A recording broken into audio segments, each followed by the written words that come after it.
Esto es spoilear la presentación directamente. Muy agradecido con los organizadores por la invitación, por todo el esfuerzo que sabemos que conlleva en este contexto donde, digamos, por ahí los presupuestos para ciencia y tecnología y educación superior en nuestros países está comprometido y está en conflicto. El currículum que leyó antes el compañero, digamos, está actualizado recientemente, está desactualizado recientemente hace un mes.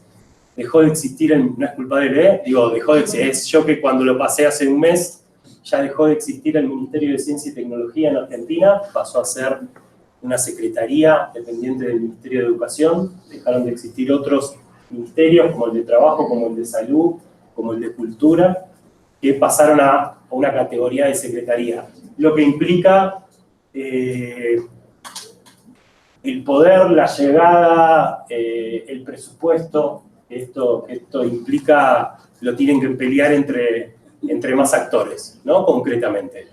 Entonces, en ese sentido, y me centré solamente en mencionar un poco de Colombia y un poco de Argentina, pero nos está pasando en la región, sin meterme demasiado, pero digamos, el domingo en Brasil hay una elección fuerte que también va a marcar la geopolítica de nuestra región. Y todo eso, digamos, influye y afecta a la educación, o sea, a nuestra sociedad, a nuestras comunidades y a la educación, a la ciencia y la tecnología. Concretamente, y para arrancar, y basta de esta cháchara, como le decimos en Argentina, más que nunca diría que necesitamos trabajar en procesos de apertura de la ciencia, de la educación y de generar políticas públicas en este sentido. Sobre todo para asegurarnos que ante posibles cambios de gobierno esto no afecte tanto y no se pierda todo lo que se vino trabajando. ¿Sí? Eso básicamente era como la idea fuerza que quería transmitir al principio y avanzamos. Si hay reggaetón, nos ponemos a bailar. Eso, digamos, está claro que es más divertido. Me vieron con el saco, queda lindo el saco, bien, ¿me lo puedo sacar ya? Ahí está. Era mi mamá que debe estar viendo también, ya lo vio. Vengo de varios días de viaje, así que tan planchado no está, pero bueno, es culpa mía. Esta es un poco la estructura de la presentación, lo que queríamos, digamos, transmitir y hablar un poco del contexto de América Latina, de cómo llegamos a la ciencia abierta, hablar un poco de qué es, o sea, las preguntas básicas que los que por ahí no están en el tema puedan llevarse hoy, digamos, qué es la ciencia abierta, por qué actores intervienen y cómo lo podemos llevar a cabo y cuáles serían los posibles pasos siguientes para ir avanzando. Concretamente, nuestra América Latina y el Caribe está en tensiones, además de las que mencioné. Tenemos una particularidad en nuestra región que es el financiamiento de la ciencia, lo producen o lo generan nuestros gobiernos, nuestros estados. ¿Sí? A diferencia por ahí del norte, de Estados Unidos, de Europa y de otras regiones, en nuestra región el 95% y en algunos países y algunas áreas temáticas la totalidad del financiamiento de la ciencia es con fondos públicos, o sea, con los impuestos de todos nosotros o con las deudas la deuda externa que generamos para financiar esa ciencia. Entonces, digamos, esa es, por ahí creo que el argumento más fuerte que defiende todo este proceso desde el acceso abierto, la ciencia abierta, los datos abiertos y otros elementos o otros movimientos que forman parte de esta ciencia abierta, lo que justifica. La ciencia, la investigación y la educación superior está financiada con fondos públicos en el 95%, en el 90% si quieren. Por eso es que tiene que no privatizarse y tiene que abrirse para el resto de los investigadores, para el resto de los ciudadanos, sean de nuestra región o no, ¿sí? Ahora voy a explayarme un poco más en las siguientes presentaciones.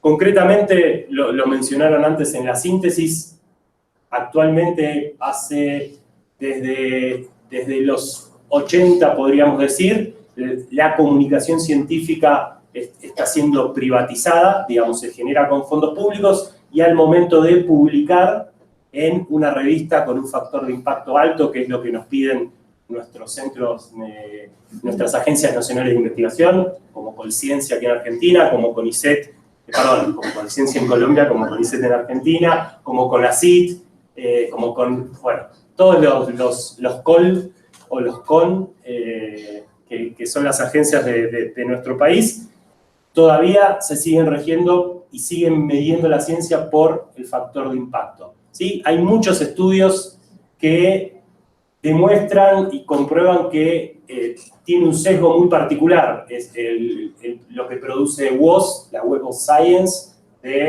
antes de Thomson Reuters, ahora de Clarivate Analytics, y Elsevier, concretamente con el producto Scopus, ¿sí? Esos son los dos elementos, WOS y Scopus, que miden la ciencia y hacen un ranking de qué revistas están en el primer cuartil, en el segundo, en el tercero, en el cuarto, y después lo que haya más allá no importa. Armaron algunos productos ahora de revistas de países emergentes, que vendríamos a ser todos nosotros y el sur global, por decirlo, y ahí se producen varias discusiones que podríamos justificarlas, digamos, desde cuestiones de ciencia principal y ciencia periférica, desde cuestiones de que países de desarrollo, países emergentes, bueno, hay ciertas cuestiones, pero lo importante, y por ahí un poco para salir de esa cuestión, el sesgo o el sesgo se produce además de por el idioma, que obviamente el idioma de la ciencia es el inglés, y la mayor parte de las revistas, o el 90 o la totalidad, un pequeño, muy porcentaje es en otros idiomas, como puede ser español, como puede ser portugués, pero la gran mayoría es en inglés. Y después, el interés de esas revistas que están en el primer cuartil, en el segundo, en el tercero, puntualmente les interesa recibir artículos también con, digamos, aplicado a problemática que está pasando en el norte. Concretamente, doy un ejemplo corto de esto. En Argentina, en la década del 50, 1950, se investigó y se avanzó mucho en la lucha contra el mal de Chagas. No sé si escucharon, digo, y hubo muchos avances, y esas investigaciones, por más que si se hubiesen querido publicar en revistas de factor de alto impacto, en ese momento no era un tema prioritario para el norte. Después del 2000, concretamente cuando empezaron a haber migraciones y empezamos a volver a invadirnos y llevar nuestras enfermedades para allá, empezó a ser una problemática el mal de Chagas. Entonces ahí sí, digamos, mucho del conocimiento producido en nuestros países, en nuestras regiones, en la década del 50, el 60, etcétera, sí pasó a ser de interés para el norte porque era una problemática concreta. Con esto, ¿qué apunto? En algún punto estamos haciendo, digamos, estamos invirtiendo en nuestros países en ciencia y en investigación aplicada hacia el norte y no hacia nuestras regiones, hacia nuestras comunidades. Obviamente, depende las ciencias, si es ciencias duras, ingenierías o las blandas, como nos llaman a las humanidades y las ciencias sociales. Digo, esto varía o se extrema más, ¿no? Completamente. Entonces, financiamiento hablé, privatización del conocimiento, digamos, estas revistas para aceptar y para publicarnos nos piden que cedamos los derechos a través de la firma de un contrato. Entonces, ahí, digamos, el conocimiento se privatizó. Si un colega de nuestra universidad o de otro país quiere acceder a ese paper, tiene que tener la suerte de que la universidad o el país compre esa base de datos para poder leer, porque compartírselo por correo estaría infringiendo la ley. Obviamente, esto era así al principio, empezó a haber, digamos, escala de grises, hay revistas. Hoy en día en el norte el acceso abierto funciona otro modelo que es autor paga, donde se pagan por publicar artículos en acceso abierto hasta $1.500 o $5.000, digamos, cosa que es impracticable para un proyecto de investigación de humanidades y ciencias sociales, concretamente, digo, en Argentina, donde el dólar está hoy día a 37 o a 40, depende, es gran parte de la investigación el tener que publicar. Por suerte, en nuestra región ya hace más de 20 años se viene trabajando en proyectos como son Latindex, como son Cielo, como son Redalit, no sé si conocen esos portales de revistas y directorios, y ahí concretamente, por suerte, el modelo que es sustentable para el mundo, pero que en nuestra región lo desarrollamos y lo apoyamos, es el modelo de acceso abierto puro. No paga el autor, no paga el lector, ¿sí? No queremos ni debemos permitir por ahí este modelo de autor paga, porque ahí otra vez se van a producir las brechas, o sea, va a poder terminar publicando el país que tiene fondos o el área del conocimiento, que son las ingenierías generalmente, que por ahí tienen fondos para hacerlo. ¿Hasta acá? ¿Estamos bien? Sí. Voy siendo claro. Yo les propongo, para no aburrirnos, hacerlo interactivo. Si digo algún término o alguna palabra que no me explico, si digo algún término que no sé, digamos, un localismo, me dicen, me preguntan, oye Fernando, así vamos a utilizar como una palabra la metodología de la querendura, ¿sí? Así lo vamos construyendo esta charla o co-construyendo. Por último, bueno, mencioné esto de que hay mucha experiencia en la región, concretamente, más de 20 años, estos proyectos que son modelo para todo, y también en nuestra región lo que tenemos ya son políticas concretas de acceso abierto, ¿sí? Arrancó Perú en el año 2013, después lo siguió Argentina con su ley de acceso abierto, después lo siguió México, Colombia y Brasil siempre están, y Ecuador también, siempre están en un proceso de que está por salir una ley o están trabajando, digo, hoy día está en proceso la escritura del proyecto de ley de ciencia abierta, sabemos que hay un gobierno, digamos, nuevo, la creación de un ministerio también, bueno, es cuestión de tiempo y del trabajo que puedan hacer ustedes con esos funcionarios, digamos, lo importante acá no es que es trabajo de los funcionarios, eso me gustaría que se lleve, es trabajo de la comunidad, de editores, de bibliotecarios, de investigadores, de la sociedad civil, inclusive de los activistas, poder ir generando esa masa crítica y poder irse reuniendo e ir generando las políticas del caso, ¿sí? En Argentina pasó así, por más que la ley surgió y fue escrita en un contexto del ex Ministerio de Ciencia y Tecnología, los que nos veníamos trabajando y veníamos reuniendo, éramos las 10, 15 instituciones que estábamos trabajando con acceso abierto, con repositorios concretamente. Bueno, empiezo a avanzar porque va pasando el tiempo y ya veo que ya voy como 10 minutos. Antes de empezar a hablar y de definir esa primera pregunta, ¿qué es la ciencia abierta?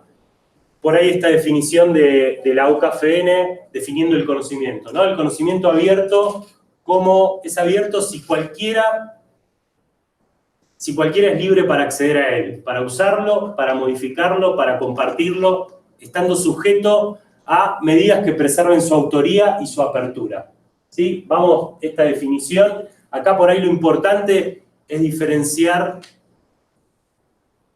que muchas veces se utiliza como sinónimo el abierto y el libre, ¿sí? Pasa mucho, digamos, eso lo venimos aprendiendo del software de código o de fuente libre, gracias, estaba por decir abierto. Entonces, digo, es importante empezar a diferenciarlo, por más que son ahí cercanos y hermanos, es importante esto, empezar a diferenciar. Abierto es libre para usarlo, para reusarlo, para modificarlo, obviamente citando la fuente, o sea, respetando al autor y no alterando su obra o generando obras derivadas, concretamente. Sí, Foster es un proyecto de la Unión Europea, concretamente, ahí ellos vienen investigando hace tiempo y generando materiales de formación en ciencia abierta, más adelante les cuento uno, y ellos definen a la ciencia abierta como una práctica de la ciencia, de la forma en que otros puedan colaborar, que puedan contribuir, y empiezan a mencionar algunos elementos que forman parte de la ciencia abierta, ¿sí?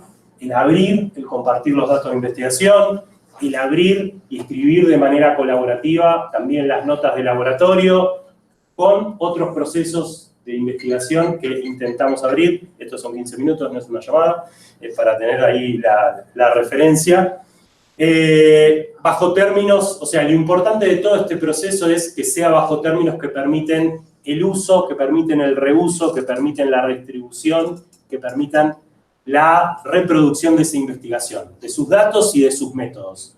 Concretamente, digamos, y esto sí fuera de todo proyecto, y que ojalá, digamos, después de acá puedan explicarle a alguien si les pregunta qué es ciencia abierta, sería abrir parte o todo el proceso de investigación desde que se genera la idea, desde los métodos e instrumentos que utilizo para ir desarrollando mi investigación, los productos que genero, o sea, los datos que voy generando y las publicaciones que voy generando, abrirlas en plataformas abiertas, con licencias abiertas y permitiendo el uso, el reuso de esos materiales, ¿sí? Esto es una taxonomía del proyecto Foster para que vean, digamos, estos son algunos de los elementos que forman al acceso abierto, a la ciencia abierta, perdón. Es bastante largo. Open Access, Open Data, ciencia reproducible, evaluación abierta, políticas abiertas y herramientas o infraestructuras abiertas. Y todos sus derivados. Después esto les queda con los links del caso para que puedan verla. Esta es otra que por ahí serviría para, la voy pasando rápido, del CRU, del Review de España, de las bibliotecas que armaron esta infografía. La ciencia abierta viene estando formada por distintos movimientos. El de acceso abierto, que por ahí es el más conocido y el que tiene más trayectoria en la región.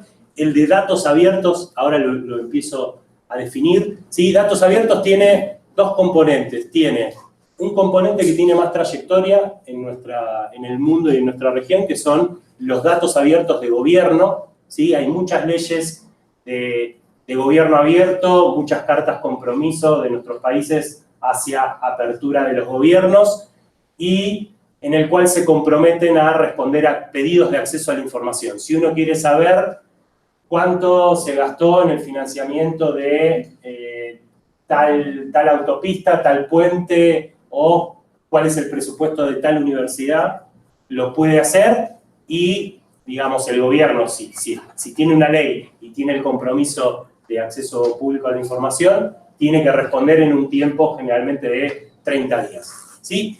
Estos datos tienen que estar abiertos en un formato, digamos, abierto, perdón que van a escuchar mucho la palabra abierto, y la voy a repetir mucho. Eso significa que investigadores y que actores de la sociedad civil, activistas, puedan utilizar esos datos y a partir de ahí generar otro tipo de productos, desde visualizaciones, desde parámetros, índices de corrupción, de ejecución de presupuestos públicos, o el mundo del periodismo. El periodismo de datos es como también estos últimos 5 años viene creciendo mucho, y el periodismo de datos sería un nuevo rol, una nueva oportunidad que tienen los periodistas de ir escribiendo notas y artículos a partir de datos públicos, ¿sí? Se van generando distintos tipos de narrativas digitales y de visualizaciones a partir de esos datos.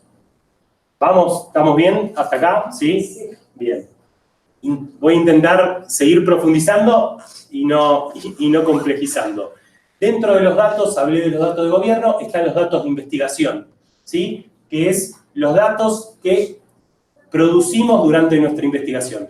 ¿Qué son? Desde las notas de laboratorio que vamos tomando, esto varía mucho de acuerdo al área en la que trabajemos, desde las notas de investigación que vamos tomando, desde el instrumento que utilizamos para medir si es cerrado, si es abierto. Ahí entra otro movimiento que se llama el movimiento de hardware abierto, que, digamos, es OGOSH, se le dice. Es muy interesante, es un movimiento y un universo completamente nuevo. Ya tiene varios años, pero digamos, vienen a revolucionar fuerte desde la creación de microscopios, la creación de cualquier tipo de instrumento, desde sensores para medir la atmósfera, montones de instrumentos creados de manera abierta y colaborativa. Digamos, ahí lo fuerte y lo importante es toda la documentación que queda del instrumento, y lo que queda transparente es cómo está construido, qué algoritmo tiene, qué precisión tiene al momento de medir, de evaluar y de darnos datos, cosa que muchos de los instrumentos por ahí que compran en nuestras universidades o en nuestros centros de investigación tienen un software privativo y tienen una caja negra que uno no sabe ahí adentro qué nivel de precisión real tiene frente a este otro abierto y transparente. En ese sentido, estaba con los datos de investigación, disculpen, las notas de laboratorio y después todos los datos que voy generando, ¿sí? Si hago encuestas, obviamente después ahí la gestión de datos de investigación es para otra charla entera que implica, digamos, tanto para los gestores de datos en las instituciones que pueden ser los bibliotecarios, que tienen que acompañar a los investigadores a ir abriendo, ir documentando todos los datos que van generando, los editores de revistas que, digamos, ya empieza a haber revistas que, además del artículo, piden los datos de investigación, los datos en los que se basó para generar ese artículo. ¿Para qué? Concretamente, uno de los beneficios, voy adelantando, para validar esa investigación y para ver, digamos, que no se falseó ningún dato. ¿Sí? Que no sé, digamos, a ver cómo está hecho ese Excel o esa tabla que por ahí aparece en un artículo, a ver de dónde lo tomaron, con qué algoritmo lo terminaron haciendo.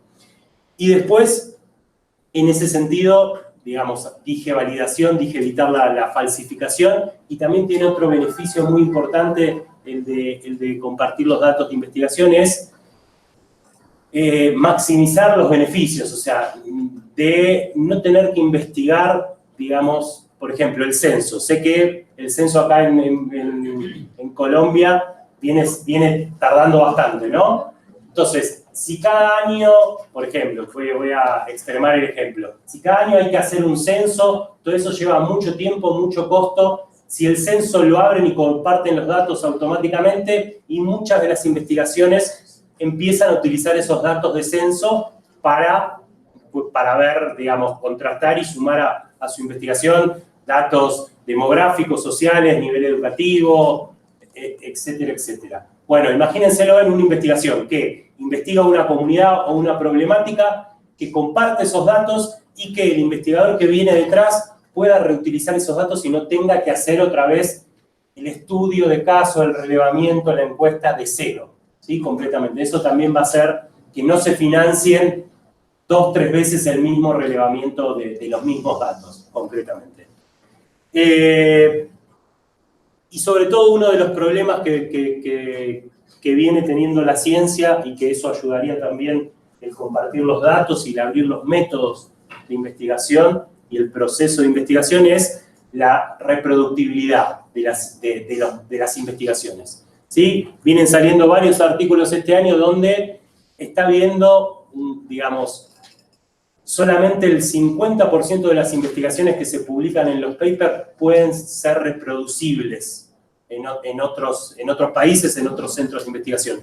Y eso atenta concretamente contra lo que entendemos del método científico, ¿no? Digo, desde los positivistas a esta parte, digamos, que nos critican a los blanditos porque no utilizamos estrictamente el método científico y tal. Bueno, digamos, digamos, el 50% de la ciencia no sea reproducible es un gran problema. Entonces, también, como solución, que es lo que venimos a traer acá, venimos a traer soluciones. La ciencia abierta, el abrir los datos, el abrir los métodos, el abrir los instrumentos, creemos fervientemente que va a ayudar a mejorar la validación, la transparencia de las investigaciones, de los datos, el evitar la falsificación y mejorar que la ciencia sea reproducible, ¿sí? Creo que acá lo único que me quedaría a nivel de mencionar de acá, de evaluación abierta, acá hay muchos editores, ¿no? A ver, vamos a hacer un censo así a mano alzada. Editores, vamos a ver los perfiles. Bien, editores, bien. Bibliotecarios, perdón ahí, bien, está ahí peleado con los editores, me parece muy bien. Investigadores, bien. ¿A quién no mencioné? Activistas, bien. Periodistas, ahí está. ¿Qué más? Autoridades, docentes. Ya veo, hay dos que no levantaron la mano ahí en el fondo, los vi. ¿Qué son? ¿Docentes, investigadores? Tengo más área de bibliometría. Bibliometría, bien. Compañero del fondo, ahí, usted, sí. ¿El que dice yo? ¿Soy yo? Sí. Yo. Sí. Ah, levantó la mano el editores, se me pasó. Bueno, ahí está. Agrosabios, perfecto. Son investigadores. Sí, pero qué chévere porque pues, pusieron pilas a apoyar la investigación. Muy bien, le hacemos un aplauso a Agrosabios en este momento. Bueno, ¿por qué la ciencia abierta? Un poco la fui respondiendo, así que vamos a ir avanzando un poco. Digamos, fui mencionando los beneficios que podría traer la apertura de la investigación, desde la idea, desde los métodos, desde los datos, desde los productos. Y concretamente, digamos, se viene trabajando y hablando mucho de los objetivos sustentables del milenio. Puntualmente, el lunes estuvimos trabajando en Panamá, convocado por la Fundación Carisma, de acá de Colombia, concretamente, Carolina Botero y el equipo. Estuvimos trabajando todo el lunes y 2 o 3 meses previo también, en una jornada que fue un evento paralelo del foro CILAC. ¿Sí? Es un foro para la ciencia, para la educación, es la segunda edición. El año pasado se hizo en Uruguay, este año se hizo en Panamá, donde están los ministros, los policymakers, donde están autoridades, gente de la sociedad civil y de empresas privadas. Se juntan a discutir, UNESCO también, se juntan a discutir y a definir algunas políticas. Concretamente, el objetivo de este evento paralelo era hablar de la ciencia abierta, empezar a formar algunos lineamientos para construir políticas de ciencia abierta en nuestra región, basados en el objetivo 4, que era mejorar la calidad educativa. Y fue una jornada muy interesante, fue el lunes, hubo algunas charlas y terminamos con una declaración, que ya la veníamos trabajando hace un mes, que ahora se las voy a compartir. Esa declaración, lo importante o nuestro objetivo principal era entregarla el martes por la mañana, porque había una mesa de ciencia abierta donde había, digamos, gente de la UNESCO, gente de la red Columbus, gente de Brasil, gente de mismo Panamá, del ministerio, y había un actor que llegó que era un representante de Elsevier, ¿sí? Concretamente estaba invitado en esa mesa de ciencia abierta, obviamente era uno de los financiadores del evento, Elsevier. Pero bueno, fue muy interesante porque, además de que presentó, los mismos otros expositores le dijeron ahí, la frase fue, sin ningún juicio de valor, que estaban construyendo allá hace años un mercado oligopólico o monopólico. Me encantó el sin ningún juicio de valor, que le decía, se lo dijo ahí en la cara. Y después lo último que le pedía era más transparencia, ¿no? Porque, digamos, al momento de negociar el Elsevier con nuestros países, con nuestra conciencia, digamos, dentro de las cláusulas les exigen no poder transparentar ni hablar de números ni de las negociaciones. Y eso, digamos, en Argentina, concretamente, que son los números que tengo, se gasta 20 millones por año para acceder a distintas bases del Elsevier, de EBSCO y otros, que solamente se pueden acceder desde las universidades nacionales y desde los centros de investigación nacional, ¿sí? Únicamente. Y obviamente ahí hay otras cuestiones que no voy a meter, pero que te venden grandes paquetes de bases de datos con 300, 500 revistas, de las cuales las que te interesan y las importantes por ahí son 5. Pero no, el big deal, las grandes ventas hacen que, digamos, y como es un mercado oligopólico, marquen las reglas, marquen los precios y demás. Entonces, necesitamos que el conocimiento abierto, como dice ahí, científico sea abierto para resolver de una manera más rápida, eficiente y sustentable estos desafíos del milenio. Beneficios, fui ya mencionando, transparencia, validación de la investigación. Generalmente digo ahí, depende de las comunidades. En la comunidad de física ya hay varios ejemplos hace muchos años de un repositorio que se llama ARCID, no sé si lo conocen o lo escucharon, donde se sube un preprint de la investigación, un físico sube su preprint, una física, digámoslo, que hay física y tiene que haber más todavía, una física sube su preprint y la misma comunidad le va haciendo comentarios y va aportando y criticando en vivo y de ahí en la misma comunidad, y los investigadores, o la investigadora, la física en este momento toma esos comentarios, va mejorando el producto y cuando el artículo ya llega a un momento de madurez, ahí va y lo publica, ¿sí? Fíjense esa práctica, digamos, que obviamente implica que nos corramos del ego, que permitamos, opiniones, que no tengamos miedo de que nos van a robar una idea, que no tengamos miedo de a ver si me critican en público, y, digamos, los físicos, por suerte, y ya varias otras comunidades lo vienen haciendo y lo vienen compartiendo. Es eso, el conocimiento es una construcción colaborativa, ninguna idea surge de la nada. Digamos, todos en algún momento nos inspiramos en algo anterior y por eso, digamos, muchas de las tesis y las investigaciones, lo primero que tenés que hacer es un estado del arte. Entonces, ver todo lo que hicieron en ese tema para, después de ahí, el conocimiento es evolutivo, no surge de la nada. Entonces, estas prácticas abiertas son algunas de las que nos interesan. Estos son los actores con los que tienen que trabajar y, digamos, estos distintos temas, desde los organismos de financiación, las agencias nacionales, los financiadores, cada vez más las agencias nacionales, los financiadores empiezan a poner, al momento de financiar una investigación, algunas cláusulas. En principio, la primera de todas había sido la National Science Foundation en Estados Unidos, ya hace más de, creo que 20 años, donde decía, financio la investigación, pero el producto de la investigación tiene que estar en acceso abierto. Con el correr de los años, empezó ya hace 5 años aproximadamente, la misma National Science Foundation empezó a decir, bueno, ahora, además de las publicaciones en acceso abierto, queremos que compartas un plan de gestión de datos y el dato también, ¿sí?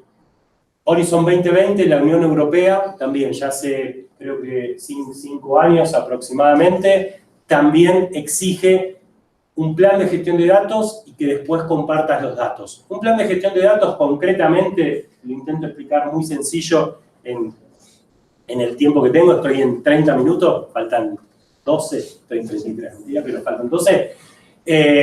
Sería, hasta ahora cuando pedimos financiamiento, y corríjanme, se presenta el proyecto de investigación, si te evalúan bien, te lo financian, se financia, y si no, te lo rechazan. Bueno, hasta ahí, ahora, al pedir a algunas instituciones el plan de gestión de datos, se hace, en paralelo a ese proyecto, se hace una planificación de con qué datos vas a trabajar, digamos, previamente, no sé, el censo 2018 de Colombia, voy a trabajar con datos de Agrosavia, voy a trabajar con, digamos, determino y detallo todo, después voy a decir qué instrumentos voy a utilizar para medir y para generar los datos también durante mi investigación, después voy a tener que decir qué datos voy a generar, o sea, además de los que voy a reutilizar, qué datos voy a generar, qué tipo de datos, qué volumen de datos, ¿sí? Porque no es lo mismo los requerimientos que puede llevar, digamos, una investigación de ciencias sociales, donde por ahí es una encuesta y son encuestas frente a otra de ciencias ambientales, donde tienen sensores midiendo 24 horas del día la atmósfera o el agua, la contaminación, o con Rafael, un físico que contaba que su proyecto genera 34 gigas por segundo. Imagínense un proyecto de investigación que esté generando, es una investigación que se viene realizando desde hace 30 años, él es físico, y que, digamos, va a terminar, o sea, toda la investigación va a durar 80 años. Hay físicos de todo el mundo participando, está el CERN involucrado. Digo, imagínense, digamos, la infraestructura. También a él le toca hacer guardia mientras durante algunas horas, ahora ya pasaron 30 años, ir midiendo, ir viendo, digamos, están todos los protocolos hechos, abiertos y todo, pero ya van 30 años. Y le decía, estábamos compartiendo una cerveza, le decía, imagínate que esa noche que vos estás cuidando, estalla todo, se estropean 30 años de investigación, digo, qué responsabilidad. Pero bueno, por ahora no. Era para ponernos nerviosos, nada más. Bueno, centros de investigación, universidades, termino. Si ustedes ven que me disperso, me traen otra vez. Estaba con el plan de gestión de datos. Ahí también determino en el plan de gestión de datos qué esquema de metadatos voy a utilizar en los datos que genero. Hay muchas comunidades temáticas que ya utilizan y ya hay esquemas normalizados. Ahí en todo caso siempre van a estar los investigadores y los gestores de información o documentalistas apoyando. Después también en qué infraestructuras, si son propias, si son terciarizadas, quién hace el backup, y después se pone cuestiones éticas, cuestiones de anonimización de los datos, porque a veces son datos sensibles de salud o sociales de personas, entonces para no estigmatizar a comunidades también hay que hacer procesos de anonimización de esos datos. Y por último se detalla el equipo y se detalla cuál es la responsabilidad de cada uno en este ciclo de vida de los datos. O sea, el plan de gestión de datos es un documento vivo y que va determinando y va detallando todo el ciclo de vida de los datos, quién es el responsable y qué se hace en cada uno de esos pasos. ¿Ahí estamos? Eso es antes de presentar el proyecto de investigación. Si me lo aprueban, después, por ejemplo, la Unión Europea me pide 3 fotos más. Me pide, si me financian al momento de financiar, cómo va ese plan de gestión, a la mitad, porque ya sabemos los que investigamos, que lo que uno planifica, después tiene que ir tomando otras decisiones y termina en otro lado completamente distinto al que planificó, porque así depende el campo en el que estemos, varía. Y la foto final, cuando termina el proyecto y termina el financiamiento, el plan de gestión de datos tiene que estar ahí declarado, y eso es la documentación excelente e ideal que acompaña al proyecto de investigación y a todos los productos y a todos los datasets, a todos los archivitos que yo comparta de mi investigación, son los que, si yo abro un CSV, una tabla, me va a decir el plan de gestión de datos con qué instrumento se hizo, qué tipo de campo.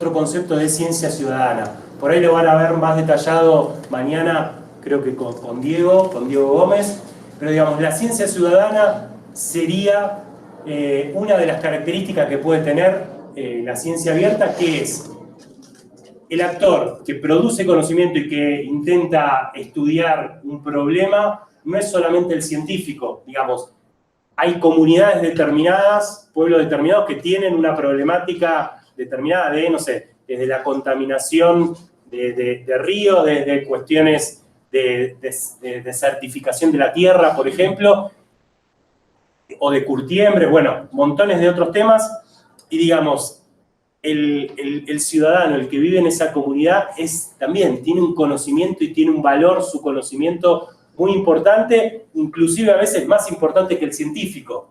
El científico ahí tal vez, digamos, no es experto en el tema, pero tiene los instrumentos y la metodología como para. Entonces, la ciencia ciudadana sería abrir la ciencia también a otros actores de la comunidad, ciudadanos y otros actores de la sociedad civil, ¿sí? Poder realizar ese proceso de investigación también con estos otros actores y no únicamente científicos.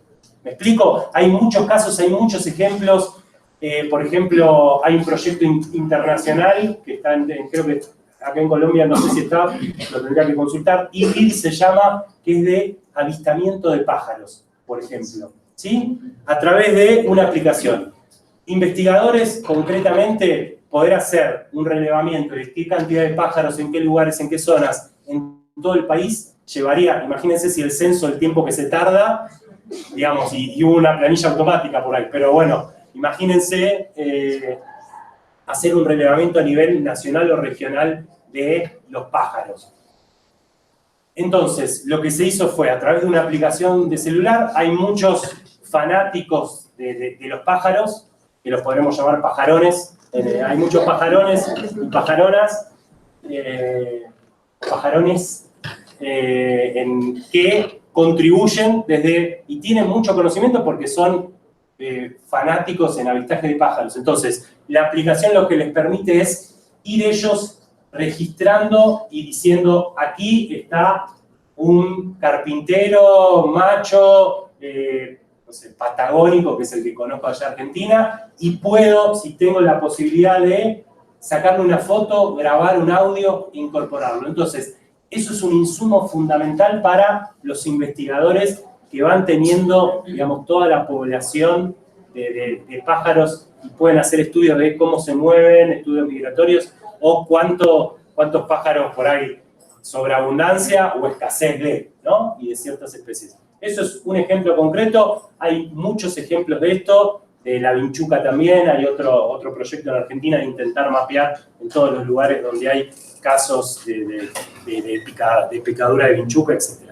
Y otro actor importante también, que digamos para acostumbrarnos, son las empresas, ¿sí? Las empresas privadas, que a veces también forman parte de esto, no por ser privado está mal, digamos, sino que si forman parte del proceso de investigación con instrumentos, con financiamiento o investigando también, lo importante acá tal vez sería que ellos no privaticen, ni cierren, ni comercialicen de manera unilateral lo que se produce, ¿sí? Hay muchos ejemplos de empresas que terminan trabajando en un ecosistema abierto con investigadores y con ciudadanos y terminan produciendo soluciones, ¿sí? Concretas para la sociedad. Avanzo. Manifiesto de Ciencia Abierta. Esto fue muy importante, fue un manifiesto creado hace 3 años, 2015, 2016, principio del 2016. Este manifiesto fue de la Red de Ciencia Abierta y Colaborativa para el Desarrollo, ¿sí? OCDC, ahí tienen el link. Acá lo que se determinó en este manifiesto fueron 7 principios de ciencia abierta y ciencia ciudadana. Se los dejo y voy avanzando porque quiero centrarme en Declaración de Panamá, ¿sí? Concretamente lo que estuvimos haciendo el lunes, esperen que se los voy a mostrar acá. Voy a tener que salir de acá. Perdón que voy a cerrar el himno. Un lindo. Había algunos que no lo sabían, ya el primero lo sabían todo, el segundo más o menos, y así. Muy bueno. Acá está. Lo importante es este link que lo van a tener. Esta es la página de la Fundación Carisma. Acá está la noticia de que se abre, digamos, esta declaración que trabajamos con el objetivo que les dijimos de ser un insumo para ese panel de ciencia abierta que estaba, digamos, la armamos entre 30 académicos, activistas y practicantes de ciencia abierta, y va a quedar abierto hasta el 15 de diciembre, no mentí, va a quedar abierta en una plataforma en GitLab para que todos podamos leer y hacer aportes o firmar como adherentes, lo que queramos, ¿sí? Va a quedar abierta y creemos que es el insumo para generar políticas en nuestros países. Acá está la declaración, concretamente el PDF también va a estar ahí compartido y linkeado en la presentación. Acá están un poco los elementos que ya les fui mencionando que forman parte de lo que es la ciencia abierta. Estrategias para desarrollar políticas de ciencia abierta. Ahora me centro en esto. Quiero ir, acá algunos de los que participamos, quiero ir concretamente a los elementos que forman parte. Acceso abierto, ya hablamos harto de acceso abierto, datos de investigación también. Educación abierta, no mencioné nada. Educación abierta, concretamente, está entendida, como dice ahí, prácticas y políticas de apertura en universidades, en el nivel secundario, en el nivel primario, es producir, digamos, materiales educativos o recursos educativos abiertos. Que, digamos, un recurso, un libro de textos, por ejemplo, que se trabaja en primer año en física o en matemática, le va a servir a todas las universidades porque, digamos, la física y la matemática es igual, digamos, en castellano, en inglés, en portugués y en chino, ¿no? Después, ese tipo de materiales, por ahí, en vez de simplemente dejarlo en manos de ciertas editoriales comerciales, puede ser un buen producto que los mismos docentes puedan ir creando o co-creando y compartiendo presentaciones, manuales, fichas de texto, lo que sea, eso sería, o videos, ¿no? Hay muchos ejemplos de recursos educativos abiertos que hoy día ustedes pueden reutilizar en su clase. Aprender, el proyecto Aprender 3C, y digamos, no es un chivo, lejos de ser un chivo, es eso, tenemos recursos educativos abiertos, vamos generando charlas donde después de que se produce el webinar, la charla, lo que hacemos es generamos un recurso de aprendizaje, un recurso educativo abierto, que es el video dado por un especialista, la presentación que utilizó ese especialista y después los links o recomendaciones de documentos o de herramientas que nos dejó ese especialista. Por ejemplo, para los editores y para los bibliotecarios de Latinoamérica, ahí tienen ya 100 charlas concretas para mejorar la calidad de tu revista, para montar tu repositorio, para lo que se les ocurra, ¿sí? Innovación en biblioteca. Ciencia ciudadana es lo que más o menos antes mencioné, comprende la recolección, análisis y diseño del proyecto de investigación con diferentes actores de la sociedad civil, atendiendo sus necesidades sociales y respetando la diversidad de experticias no científicas, ¿sí? Investigación abierta, reproducible, es más o menos lo que venimos incluyendo. Acá lo que quisiera destacar por ahí es la apertura de este ciclo de investigación, utilización de instrumentos, herramientas abiertas, diseño de protocolos de investigación. Ya hay plataformas, protocolos OIS, que uno en línea va generando con otros investigadores protocolos para laboratorios, para atender a cierta bacteria, molécula o lo que sea. Digamos, la van haciendo en esas plataformas. Hay muchas de esas plataformas. Ahora les voy a mostrar una, concretamente, vuelvo a la presentación. Una de las herramientas que se las recomiendo que entren, está libre, gratuita, en línea, y también lo podemos descargar, porque es software libre, e instalarlo en nuestra institución, para manejarlo de manera local. Open Science Framework, ¿sí? Es un repositorio donde, para ir desarrollando proyectos de investigación ahí adentro, y donde ahí puedo, digamos, vincular y poner en claro, de manera individual o grupal, que es lo más interesante, cuáles son las hipótesis de nuestro proyecto de investigación. Puedo vincularlo con Zotero o con Mendeley, que es donde son gestores bibliográficos, donde voy acumulando todos los papers que fui seleccionando para el estado del arte o para criticar. Lo voy vinculando con, digamos, acá tienen todo el ciclo, desde la idea y descubrimiento, desde el diseño del estudio, vinculado con DMP Tools, que es una herramienta para generar planes de gestión de datos, desarrollado en la Universidad de California, para, digamos, escribir en línea, coleccionar data, almacenar data, se vincula con Google Drive, con Dropbox, con Amazon, para analizar data, para ir compartiendo, digamos, si es relacionado con software abierto o con un texto colaborativo. También se utiliza GitHub o GitLab, ¿sí? GitHub lo terminó comprando. Pasa muchas de estas herramientas que las terminan comprando empresas como Microsoft, entonces ahí la comunidad, o Mendeley, que lo terminó comprando Elsevier, digamos, termina pasando un poco eso con el ecosistema, que hay que ir estando también atento a las noticias, como para, digamos, sostener lo que practicamos o lo que pregonamos. En mi caso, ustedes no dijeron nada, así que yo tengo que estar atento a eso. Y para escribir reportes y después para publicar en repositorios de datos, todo se puede ir publicando acá, en Zenodo, en FeedShare, en Dataverse, en OJS, digamos. Todo ese proceso del ciclo de investigación lo puedo hacer en una manera abierta, transparente, con mi grupo de investigación. Entonces, ¿qué pasa? Si está todo vinculado ahí, no tenemos los problemas de, y la última versión de este archivo, ¿quién lo tiene? Lo tiene Juancito o lo tiene Fernando en su computadora, después tiene que revisar. Bueno, pasa muchas veces esos problemas de versiones. Digamos, ahí está todo, hay datos, está todo en un único lugar. Esto sería una buena práctica que les recomiendo. Después acá, que queda el link, hay 101 herramientas de innovación.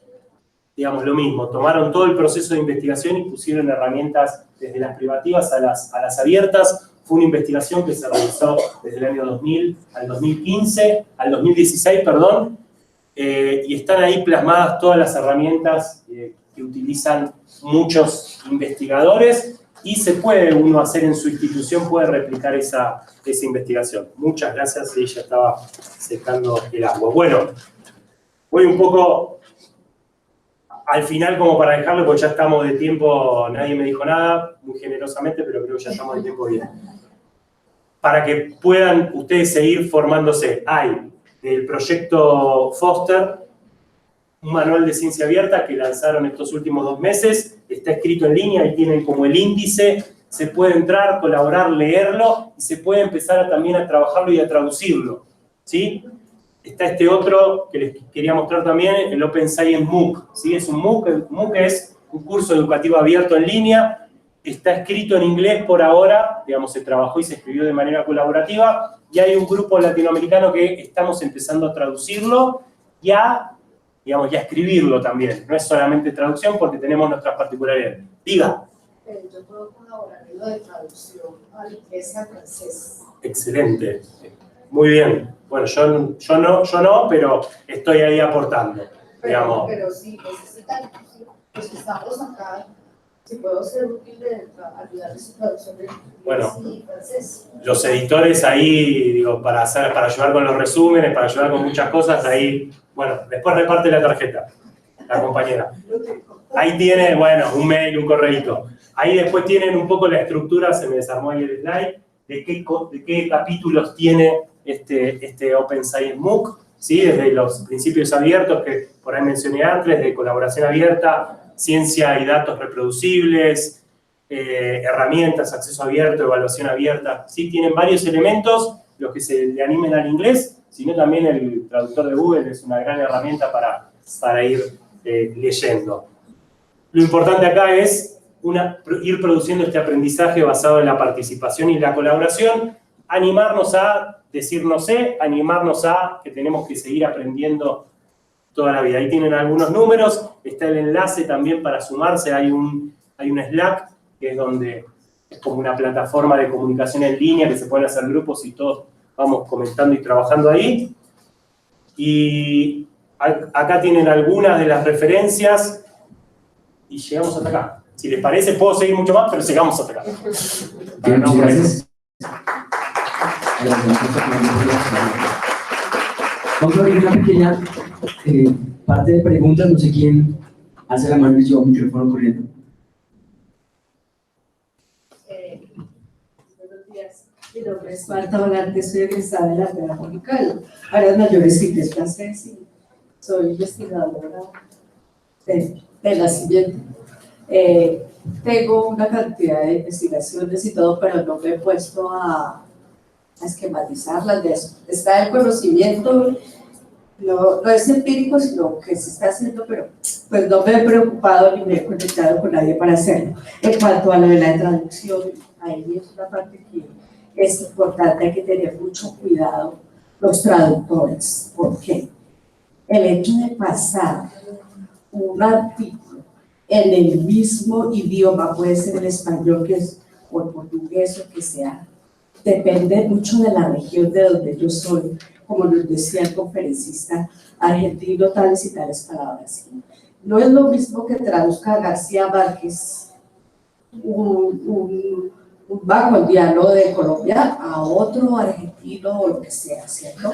Entonces hay que ser supremamente cuidadosos en las traducciones porque la estamos, es supremamente delicado ser traductor. Y a veces una sola palabra requiere una investigación de 6 o 7 meses que puede ser fundamental en el cambio de un contexto investigativo. Sí. Muchas gracias. Por aquí. Gracias. Buenos días. Mi nombre es Camilo Cochuelo, Unidad de Investigación de la Universidad Santo Tomás.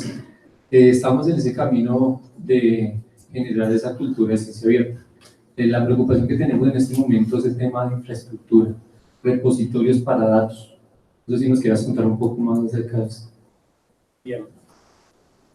¿Quieres buscar alguna pregunta más o así? Mientras vos vas, yo voy respondiendo por acá. ¿Les parece así? Si igual no necesito yo el micrófono. Me acabo de dar cuenta. Buenos días. Diga. Mi nombre es Aurora Costa, directora de la red de bibliotecaria aquí en la Universidad Militar.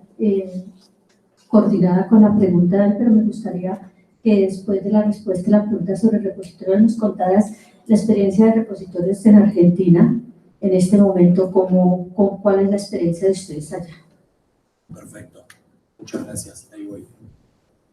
Buenos días, mi nombre es Junior Octava de la Universidad Distrital. Tengo dos preguntas. La primera, ¿cuáles son los mecanismos de control para el tema de los datos, pues, de información abierta? ¿Sí? Debido a tanto problema que hay hoy en día de violación a los derechos de autor. Y la otra es ese tema del Sevier. Colciencias hizo un convenio con las universidades, las metió en ese paquete costoso. Colciencias hace un pago de más o menos 40 universidades que pagan entre 300 y 500 millones de pesos al año por pagar esta base de datos, y son unas reglas establecidas por ellos. Entonces la pregunta concreta es, ¿qué se puede hacer frente a pues alguna alternativa? Porque pues de todas maneras dentro de las universidades también existe esa como competencia de tengo que publicar ahí, tengo que acceder a esa base de datos que es muy importante, muy interesante, pero nos tienen como amarrados a... Bien. Buenísimo. Voy respondiendo esto, así no me olvido. Primero, tema de repositorios de datos. Los repositorios creo que están pasando en la región, ya hay mucha experiencia, digamos, ya estoy hablando de repositorios de papers, por ahora, y de publicaciones. Inclusive, digamos, no conozco las particularidades, ya hoy día en Colombia concretamente, yo hace varios años participé del proyecto BDCOL, digamos, fui uno estuve de formador, cuando inició, sí, creo que en el 2010, sí, habrá sido. 2009, bueno, miren, ya casi 9 años del proyecto. Sé que en ese momento estaba Margarita de la Universidad de Rosario, que ella sigue estando desde el CRAI. Ella fue, digamos, la que inició el SBDCOL, y después también fue un agente o un actor importante en la creación de la referencia. ¿Sí? Concretamente ahí la referencia es una red de repositorios latinoamericanos, que es lo que hay, creo que 11 países de la región que están participando, donde tienen la responsabilidad cada país de armar un cosechador nacional de repositorios y de repositorios científicos. O sea, lo único que le importa a la referencia son los repositorios científicos, mejor dicho, la producción científica. Papers, tesis de maestría y de posgrado, informes técnicos, patentes, ¿sí? Hasta ahí llega. Todavía sé que están pensando y están trabajando, pero no hay nada respecto a los datos en la referencia. Y concretamente ahí, digamos, sí me parece que vienen creciendo a nivel nacional repositorios institucionales y temáticos en nuestra región. Sí, el norte en algún punto es la referencia, digamos, que deberían estar toda América Latina en la referencia, y la referencia a su vez coordina y es cosechado por COAR, que es la Confederación Internacional de Repositorios. Y ahí concretamente, digamos, se trabaja en directrices para el momento de carga de metadatos, para describir qué tipo de esquema, qué tipo de objetos, qué tipo de formatos. Se hace todo un laburo de hace muchos años que digamos, si están por encarar un proyecto de repositorio, les diría que consulten esas directrices porque si no después es muy costoso convertir los objetos digitales a las normas y con los esquemas. Entonces, realmente si están por encarar o ya lo encararon y todavía no tienen un gran volumen su repositorio, les diría que busquen esas directrices y esas normas para estar en ley.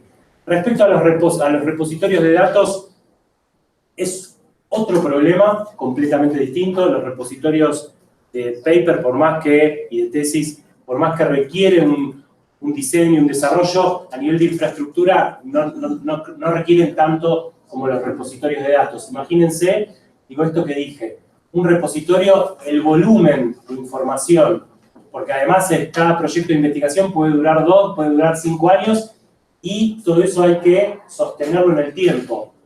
Uno en el plan de gestión de datos como investigador tiene que declarar cuánto tiempo es imprescindible que se preserven digitalmente sus datos.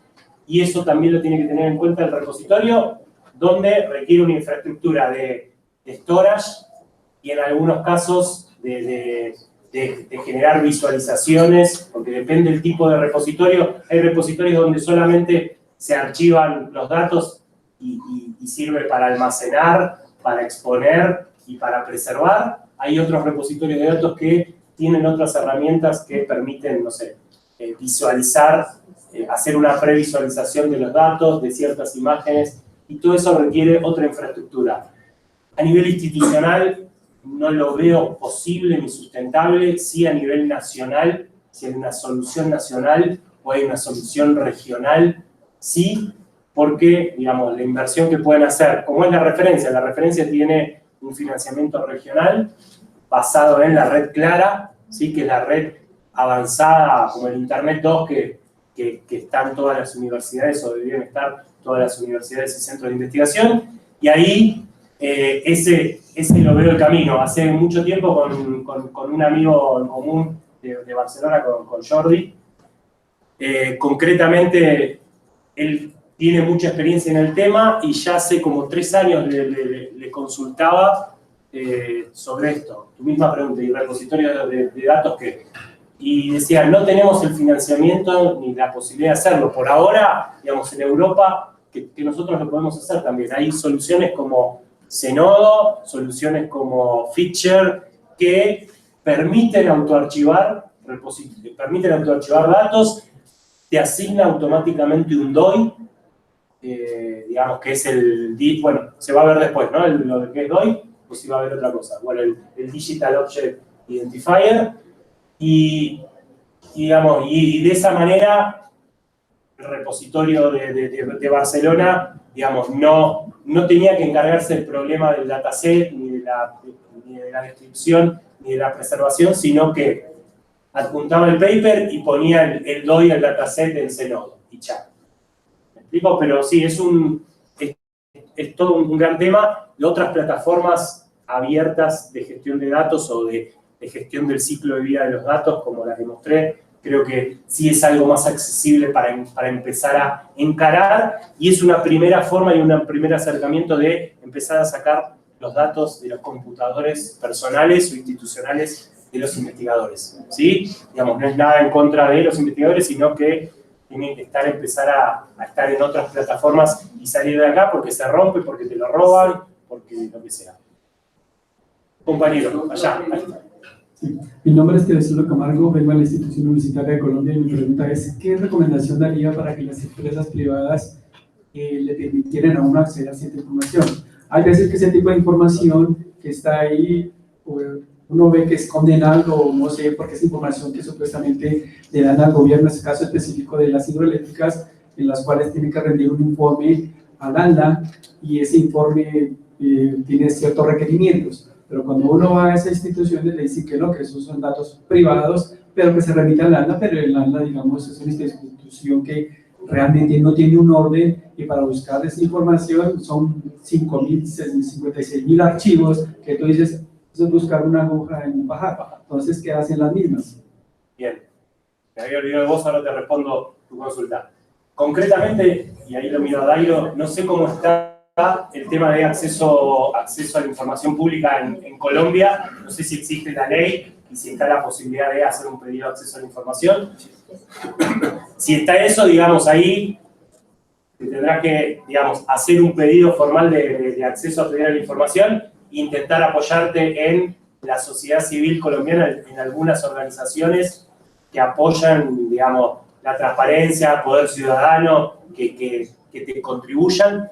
Y sí, diría, a mediano y largo plazo, si te interesa puntualmente esa empresa o varias empresas, lo que se puede hacer es, como Colombia forma parte del Open Government Sheet, que es, digamos, como el consorcio de gobierno abierto, donde los países firman una carta de compromiso y cada 2 años, si no recuerdo mal, tienen que armar un plan de gobierno abierto. Ese plan de gobierno abierto está armado por todos nosotros, sepamos o no sepamos, digamos, el plan de gobierno abierto se arma, sí por el gobierno, sí por la sociedad civil. Si no está la sociedad civil o los científicos, digamos, generando un plan de gestión de datos, generando una meta para meterlo dentro del plan, se arman mesas temáticas y te diría, digamos, la solución en ese caso podría ser hacer un compromiso, porque así se llama, hacer un compromiso para que empresas que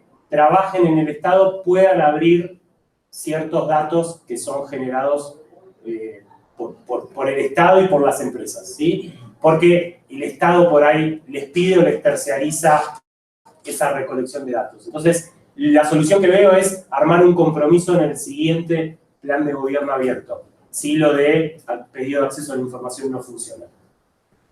¿Algo para agregar y complementar a la respuesta? Digamos que eso es una tendencia a nivel de gobierno en que pues hablamos de que la información es abierta hasta cierto punto, pero no es accesible. Entonces, sí está abierta, pero tienes que preguntar mucho para saber dónde está y cómo accederla. Y al final, pues sí, la puedes encontrar a partir de los números de permiso, por ejemplo, en términos de licencias ambientales o... ¿Se escucha bien lo que está diciendo? Con los números de permiso uno puede solicitar toda la información asociada a un permiso. Cuando es un permiso que ya está cerrado, la información está completamente abierta en una plataforma que se llama Vital, que tiene el sector del medio ambiente, donde se puede consultar absolutamente todo lo que sucedió con el seguimiento de una licencia ambiental. Respondió, perfecto. La próxima te la derivo de entrar a la pregunta y va a ser más rápido. Respecto a la pregunta de los consorcios y de las compras, concretamente en Argentina, en Chile y no sé, Colombia, se copió un modelo que desarrolló Brasil de hacer una compra, digamos, a nivel nacional, ¿no? En nuestro caso lo hace el ex Ministerio de Ciencia y Tecnología a través de la Biblioteca Electrónica. Y la Biblioteca Electrónica lo que tiene es un comité, digamos, formado por investigadores, por bibliotecarios y funcionarios, donde se decide anualmente qué bases de datos se van a acceder, y obviamente ahí también está ese proceso de negociación, que uno no termina conociendo cuánto pide Elsevier, cuánto pide Gistor y otro. La recomendación, digamos, en este caso, que te diría sería, habría que conformar ese consorcio. Y en Argentina pasan otros casos donde las redes temáticas de biblioteca, como puede ser las redes, sí, hay redes de bibliotecas temáticas o institucionales, universitarias, donde ellos hacen un propio consorcio y compran directamente al proveedor para completar bases de datos que no provee el MinSIT, por ejemplo, ¿sí? No sé si con esto respondo, si no, después la seguimos. Un detalle más. Si quieres te puedo complementar un poco lo del consorcio. El consorcio termina el 31 de diciembre de este año. En este momento estamos, para manejar información de todas las universidades, llevamos más de 8 meses trabajando el primer consorcio a nivel nacional en Colombia para recursos electrónicos. Ha sido un trabajo duro a nivel regional donde han contestado más de 200 instituciones. Se ha hecho una serie de trabajo de consultas también a través de una tabla para saber cuáles son los productos, y en este momento estamos trabajando 6 productos entre los cuales está Elsevier, pero no escogiendo como se hizo la primera negociación, que fue un poco impositiva, sino más bien lo que nosotros queremos por una tabla de encuesta que se hizo, lo que queremos. ¿Qué queremos, qué no queremos, qué nos gustaría, qué no tenemos, qué nos gustaría tener? Bueno, en este momento va el proyecto ya casi en el 70%, con una ganancia, y es que si logramos que estemos más de 60 instituciones, el mínimo son 60, los precios que negociamos, porque ya hicimos una negociación con 6 editores, y en este momento los precios son mucho mejores que casi que con lo que pagamos el Sevier, vamos a pagar 6 productos, y en este momento la ganancia es que los ministerios nos van a ayudar y Conciencias con dinero, o sea que bajaría lo que tenemos ahorita. Eso ya lo tienen en ASCUM, está respaldado por ASCUM, la Asociación de Universidades, y va a ser posiblemente política nacional, que es lo que queremos. Entonces, como para complementar un poco esa respuesta. Creo que lo fundamental también sería que consultar las estadísticas, ¿no? Digo, exigirle que las estadísticas de uso, que año a año sirva para ver si esa base de datos no hay que dejarla de contratar, porque, digamos, también pasa eso. Respondo una pregunta que está en el público, y creo que con esto cerramos por todas las caras que veo. Bien, bueno, ahí está Silvia Fernández desde Jujuy, desde Argentina. Silvia pregunta si estoy haciendo un repositorio de fotos históricas de la creación de la institución donde trabajo. ¿Cuál sería el punto de acceso abierto para almacenarlas y ponerlas para su observación para todos los alumnos? Bueno, Silvia, intento de codificar la pregunta. A ver, concretamente lo que diría, y aclarame si no estoy respondiendo, sería, vos lo que tendrías que, el repositorio que montaste tendría que ser un repositorio abierto, las fotos descritas con alguna norma de metadatos concreta, digo, hay esquemas desde el Dublin Core a otros más específicos, y ahí puntualmente la herramienta que elijas, si va a ser, no sé, Omeka, si va a ser, yo creo que si es para fotos simplemente con un Omeka puede resultar, o hay miles más, está Displace, está Greenstone, está montones más. Ahí esa misma herramienta te va a proveer una URL de OAI para exponer y para que te cosechen las fotos, y esa misma repositorio tendrá que tener un buscador y una parte para que los mismos estudiantes puedan ir viendo y recorriendo. En el caso de Omeka, lo que permite, Omeka es la misma herramienta con la que se armó Europeana, con mucha plata más encima y con mucho desarrollo, obviamente, así la herramienta viene más sencilla, pero permite hacer recorridos virtuales, exposiciones. Entonces, para los museos y para las cuestiones visuales es muy interesante. Bueno, muchas gracias a todos por estar, y ahora viene la segunda presentación, y cualquier cosa igual me quedo por acá. ¿Sí? Gracias, en serio, por la atención. Ahora los quiero invitar a un pequeño break de 15 minutos.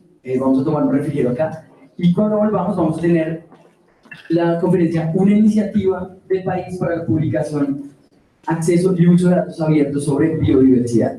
Ustedes previamente se habían inscrito a unos talleres, de los cuales recibieron confirmación, van a ser en simultáneo. Aquí afuera nos van a indicar el lugar al que tenemos que ir para esos talleres, ¿vale? Y los demás nos vamos a quedar acá para la conferencia de Dairo Escobar, coordinador del sistema de biodiversidad, ¿vale? Muchas gracias.